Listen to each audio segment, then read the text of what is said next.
There's only one rule. Exit your home and go forward.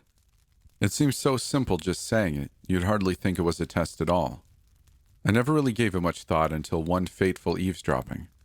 I was squishing a bread roll into a ball at my uni's cafeteria as the table next to me argued about their childish scores. 18 miles, Megan. I made it 18 miles without stopping. This has to be a local record. But you went around the houses, Alex. Well, I wasn't going through them. I popped the little bread ball into my mouth, and something obvious clicked from those words. It's in the name of the game. You can't just go forward until it's inconvenient for you. It has to be truly forward. If there's a wall, you climb it. If there's a river, you swim across. And if there's a building, you really have to open a door and go through, no matter how awkward or dangerous. I'd known about this silly game since I was old enough to listen, and even attempted it a few times when I was old enough to hear all the superstitions. But I never once tried to play it the right way. I have to assume there aren't many that have. A sudden slap to my back made the bread ball fall out of my mouth. My friend Kat was struck with inspiration. I'm going to play it for real this time, Bray. No going back. And so she did. There was nothing more to it. Kat never backed down from a challenge, even when she really should have. I've called enough ambulances to know, but I guess that's how a tough girl gets good at climbing, surviving, record-breaking, and being one manipulative girl. If she was missing the last trait, maybe I'd have talked her out of it. But no going back was her sworn mantra. That was 2 weeks ago, and so much has happened. There were too many texts that didn't make any sense and couldn't possibly be true. But there's one thing that matches up. Kat went forward. Every time she shared her map location, it was on a perfect straight line. Before I get into the messages, I'm going to share every superstition I've collected from friends about the forward test. I want to know if they match up to what any of you might have heard. If there's something I'm missing, it could better explain the last message she sent. So please let me know. Well then, no going back. Pack for as long as you plan to play, and only take the test alone. If you bring someone with you, they'll know you're cheating, and you don't want to be caught cheating. The first 20 doors you go through will require nothing more than a clever excuse to enter. From that point forward, you may need a clever excuse to leave. If the building you must enter has more than 10 floors, always go to the top floor before exiting. You don't want to miss what might be waiting there just for you. Count your doors and find a way to measure your miles. You'll be glad you did when things no longer look the size that you remember them being. The farther you go, the more people will try to lead you astray. An elderly woman in need of a favor, or an old friend who wants to get coffee may appear. If you're only 10 miles deep, it's still safe to leave the path. The test will end there. Any point after 10 miles, do not stray, and do not engage with those outside the buildings, no matter what incredible or horrible things they show you. The 30th building you enter will be blue. If it is any other color, turn around and go back immediately. Once you enter the blue building, you are a guest of the home. Remove your shoes at the door and bow to all you meet. There will be a feast of all your favorite foods readily offered to you. Kindly decline all but one offering, and do not leave without eating it. If they bring you your shoes as you exit the back door, it is safe to leave. If at any point on your journey you see the squinting man painted to look like the wall behind him, exit the current building or enter the next one as fast as you can without making a sound.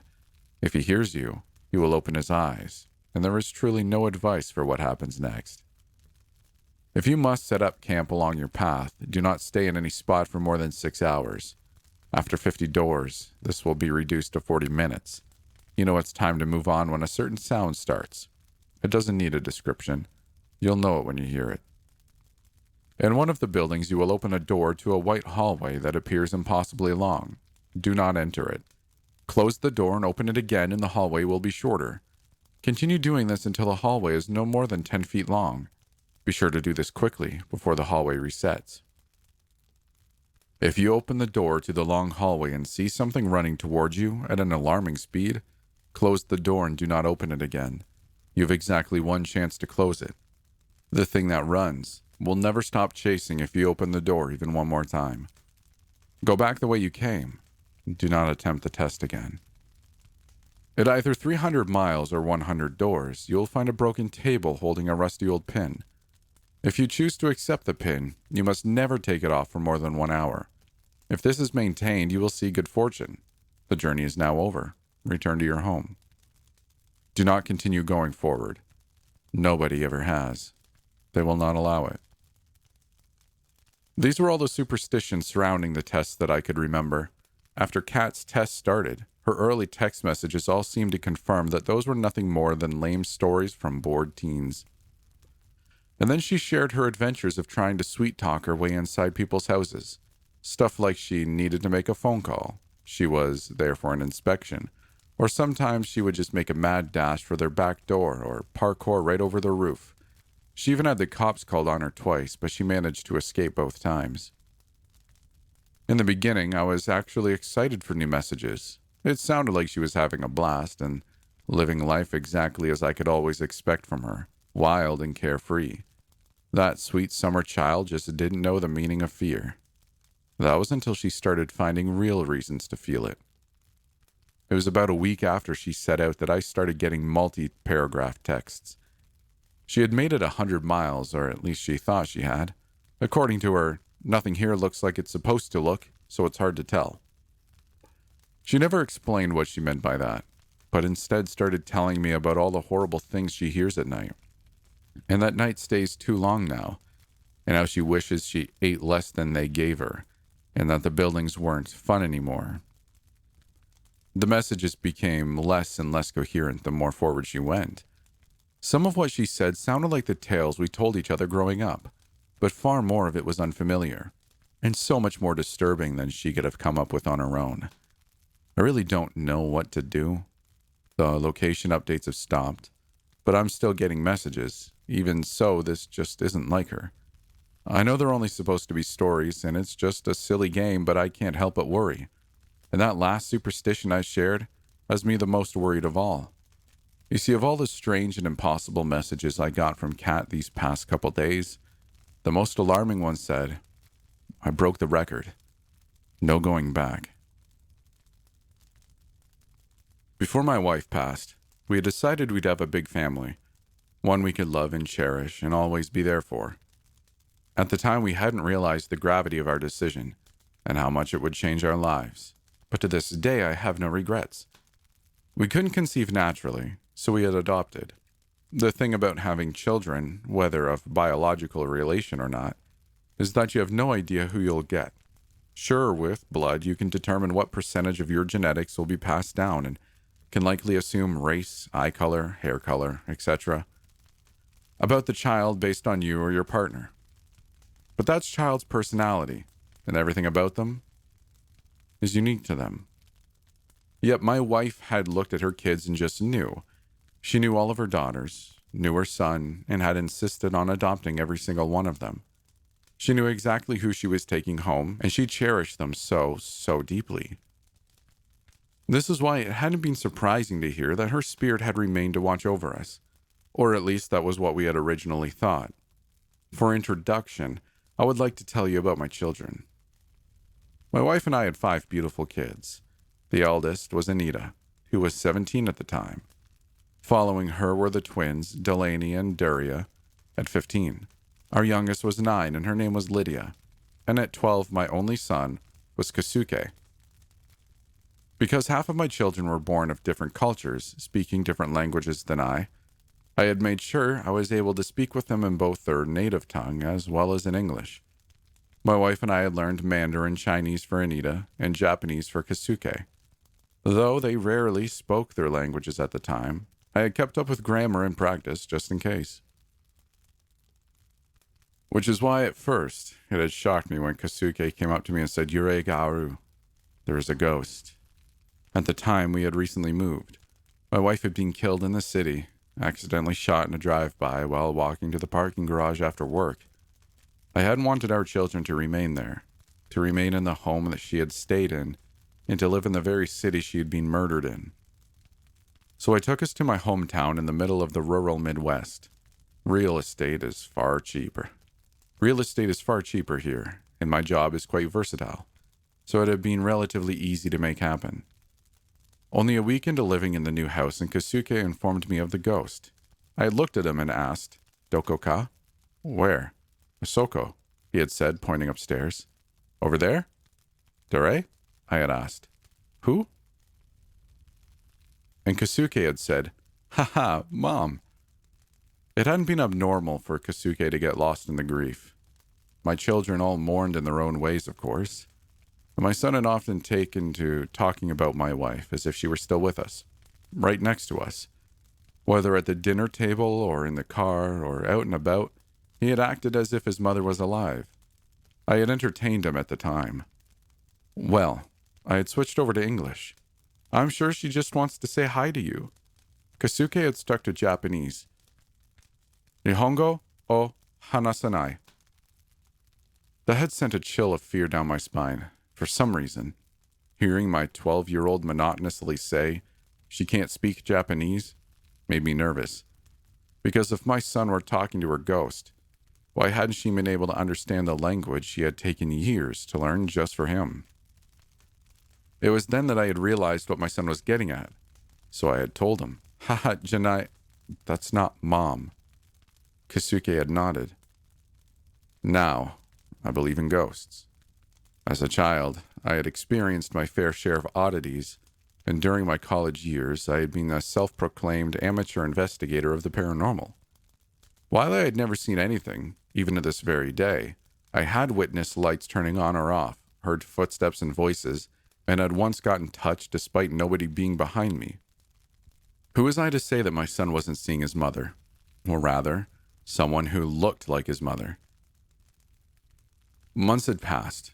Kasuke had told me, always in Japanese, about the woman upstairs that looked like Mom, or acted like Mom, or sounded like Mom, but wasn't able to speak Japanese or Mandarin Chinese. She had told me she was kind and that she was watching over us, that she saw everything we did. Yet that hadn't been a comfort. Not at all. It was sometime in late July, soon before the new school year, when I had woken to Kasuke screaming. My son often had nightmares, even now in his 30s. The kid has an active imagination that sometimes gets the better of him. And so I had assumed, mid-run into his room, that it had just been that. A nightmare.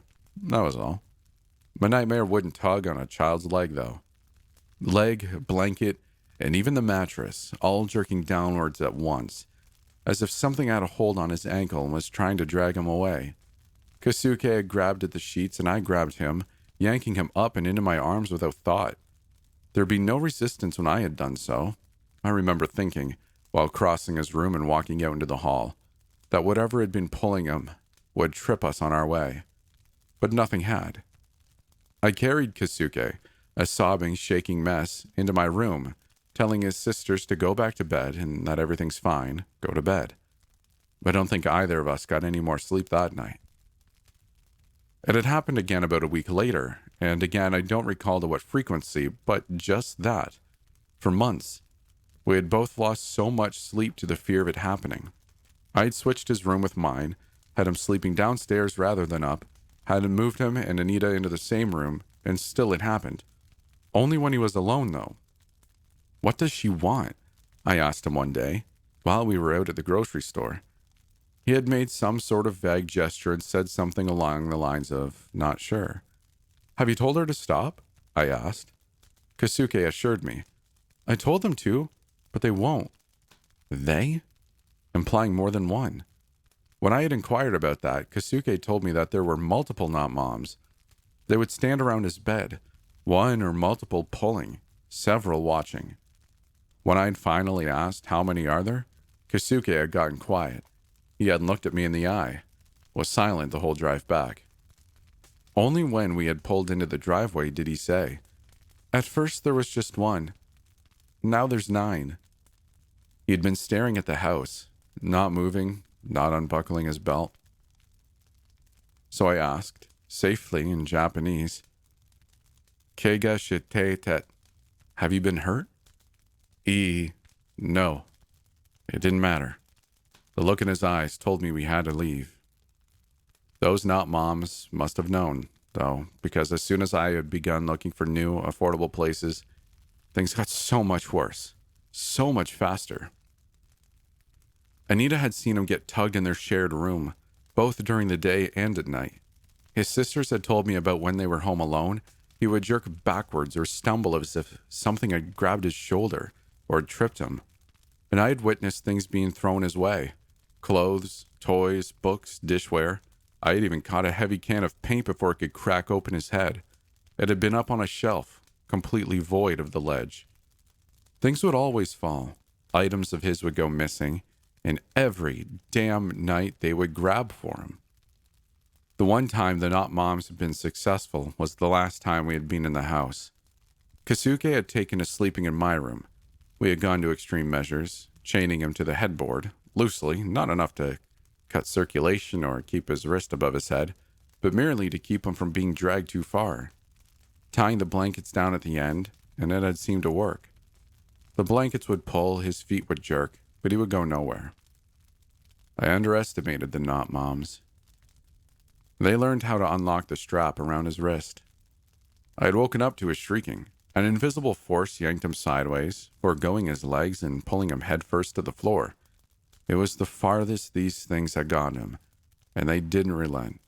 I scrambled out of bed and grabbed him just before he could be dragged out into the hallway. With my feet planted on either side of the doorway, I hugged him close and prayed it would release him. We heard the footsteps only a second later. Fast. Far too fast to be human. Skittering across the hallway rug, against the drywall, on the ceiling. A disembodied, high-pitched chortle followed. When Anita had thrown open her door all the way at the end of the hall, something had slammed it shut in her face. She had only just managed to avoid getting her fingers smashed. The twins had been crying in their room, yelling out, "What was that?" and "It's in here," and "Go away," through their sobs. I had curled over Kasuke, but something still fought me as I felt a lung-crushing pressure against my back, and something had been trying to force my chin up, and away from where it had been tucked against the crown of my son's head. Luckily, Lydia had been untouched and perfectly fine. Kasuke's head had been bleeding, and to this day he has a scar from where his forehead had clipped against the edge of the bed frame, a short, thick rope of scar tissue against his hairline. When I had gotten to my feet, I had made sure to drag Kasuke upright with me. He'd been shaking and silent, likely scared to hell, and I just couldn't do it anymore. We had packed bags for a few days in a hotel and left only an hour later. I had stayed with Kasuke the entire time. It took me mere days to find an apartment and negotiate moving in. The damn thing had been cramped, and all my kids had to share a room while I shoved our stuff into storage. But we had made it work until I could afford a different place. I also got a friend of mine, a very spiritual woman, to get her friend to put protection on him. She told me that my late wife had been protecting him all along, but now he was vulnerable. I hope that protection is still sturdy in place. Even though it's been about 2 decades, Kasuke tells me he remembers it clear as day. Only a few months ago, when we had all gathered to celebrate 4th of July together, he had told me, "Oh yeah, I remember that." Anita had shared with us her experience of sleeping in the same room as Kasuke. She told us that she had always been something sometimes. She had told us that she had always seen something sometimes. At first she thought it was her imagination, since it had always been in the middle of the night when she had awoken mid-dream. But when she had described it, Kasuke had shot up and agreed. According to them, it had looked like their mother had on. It had her long black hair, her round face, her smile. But Anita had said that when it wasn't looking at her, it had bulging eyes, as if they had been just stuck right on top of another pair, so she says. And its face was caved in without a nose, as if it had been cleaved down the middle. Forgive the possible graphic image. Anita is a horror poet. It was only then, a few months ago, on the 4th of July, that I remembered how Kasuke's mother had died. The woman who had him in her custody when he was only a toddler. The woman who had him in her custody when he was only a toddler had been solemn, as she said. The poor girl shot herself. She didn't die right away, though. She just put the gun under her chin and pulled the trigger, apparently. Kasuke's mother had been British, if I recall correctly. A British mother who had married a Japanese man, but that's all I know. I won't be telling my son this. After all, he doesn't need to know that the woman who had given birth to him was wearing his mother's face over her mutilated one, just to haunt him. The thought that her caved-in, horrifying face could always be lurking right over his shoulder is terrifying to me. Apparently both Anita and Kasuke have gone back to that house, abandoned since we had left, unfortunately, and have said that they had experiences. And when I had asked Kasuke recently about anything supernatural happening, he had said, well, no weirder than anything before.